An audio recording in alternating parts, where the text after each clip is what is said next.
मैं कभी नहीं भूल सकता वो दिसंबर की ठंडी रातें जब रेगिस्तान की रेत भी तपिश छोड़ रही थी। मैं बीएसएफ का मेजर था, पोस्ट पर तैनात, लोंगेवाला, राजस्थान। नाम छोटा है मगर महत्व बहुत बड़ा।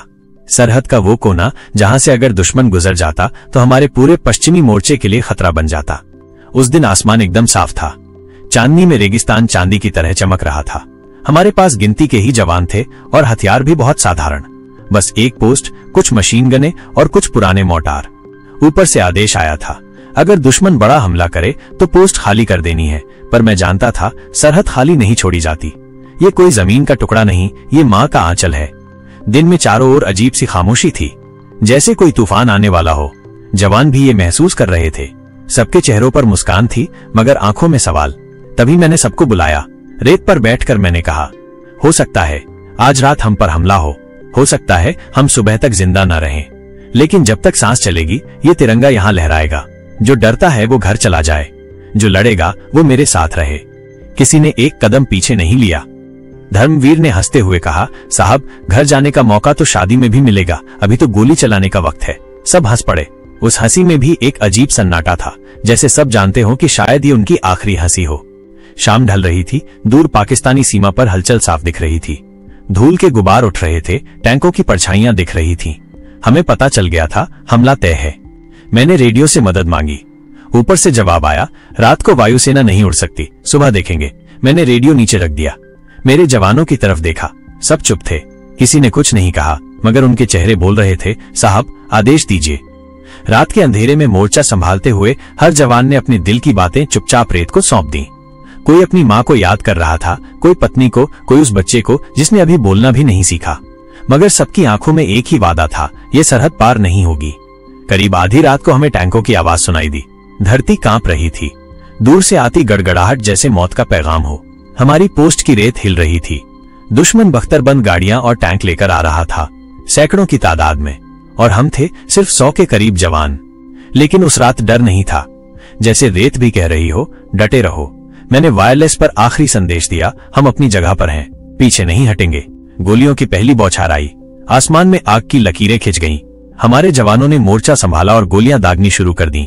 हर गोली के साथ जैसे एक आवाज उठ रही थी, भारत माता की जय। उस रात की शुरुआत बस यही थी, मगर असली लड़ाई अभी बाकी थी। ठीक है, गोलियों की गूंज से पूरा रेगिस्तान कांप रहा था।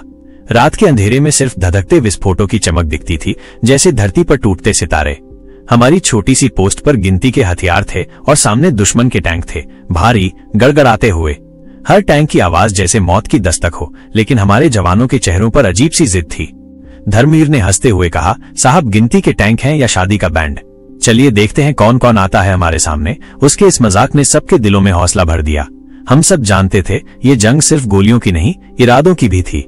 मैंने आदेश दिया, गोलियां बचाकर चलाओ, हर शॉट का हिसाब होना चाहिए। हमारे जवान टारगेट चुन चुनकर गोली चला रहे थे। पहला टैंक हमारी पोस्ट के करीब पहुंचा। हमने मोर्टार से निशाना साधा और एक धमाके के साथ वो आग का गोला बन गया। रेत पर उठी लपटों से अंधेरा जैसे कुछ देर के लिए हट गया।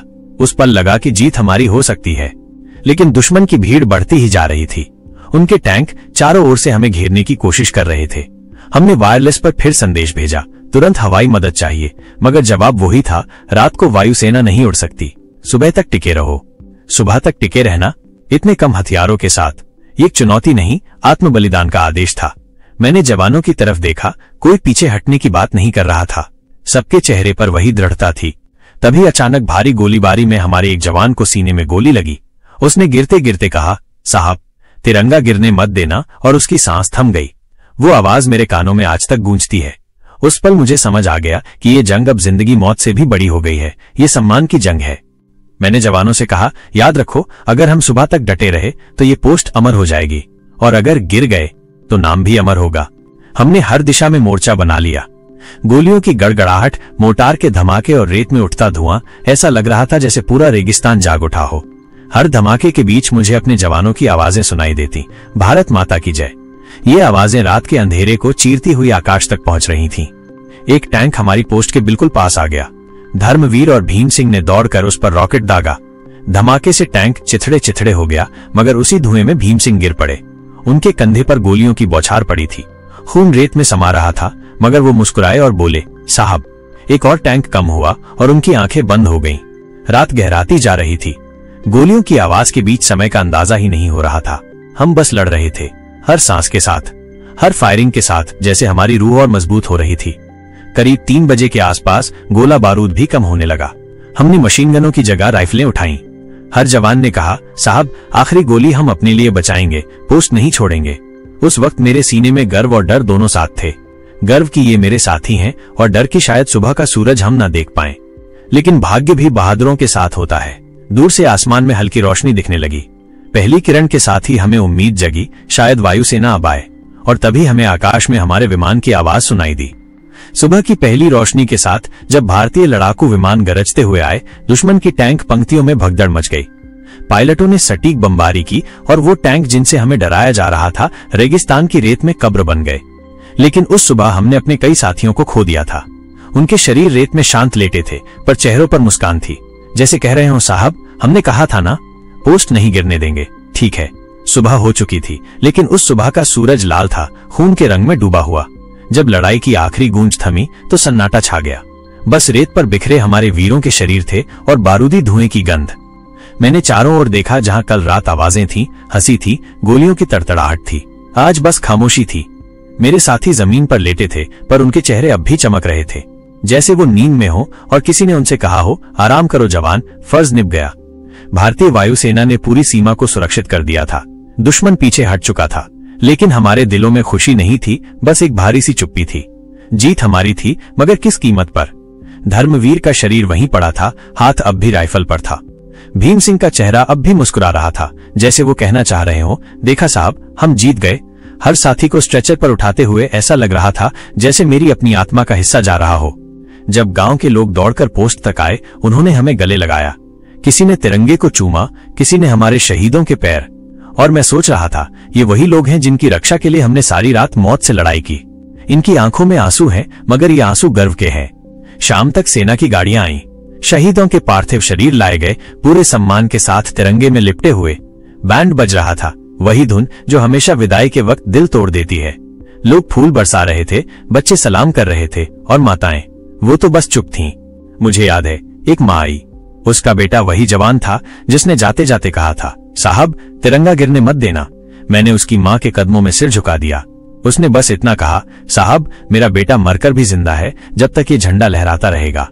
उसके शब्द मेरे दिल में पत्थर की तरह बैठ गए। उस दिन मुझे समझ आया कि देशभक्ति सिर्फ एक भावना नहीं है, ये खून में बहने वाली जिम्मेदारी है। जब शहीदों के अंतिम संस्कार हुए, पूरा गांव उमड़ पड़ा। किसी ने रोते हुए कहा, ये तो हमारे बेटे थे, हमारे भाई थे। और तभी भीड़ में से किसी बूढ़े किसान ने आवाज लगाई, नहीं, ये भारत के बेटे थे। तिरंगे में लिपटे उन जवानों की चिताओं से उठता धुआं जैसे आसमान को छू रहा था। ऐसा लग रहा था कि वो सीधे स्वर्ग जा रहे हों और ऊपर से कोई कह रहा हो, सलाम है तुम्हें, तुमने अपना वचन निभाया। मैं उस रात को कभी नहीं भूल सकता।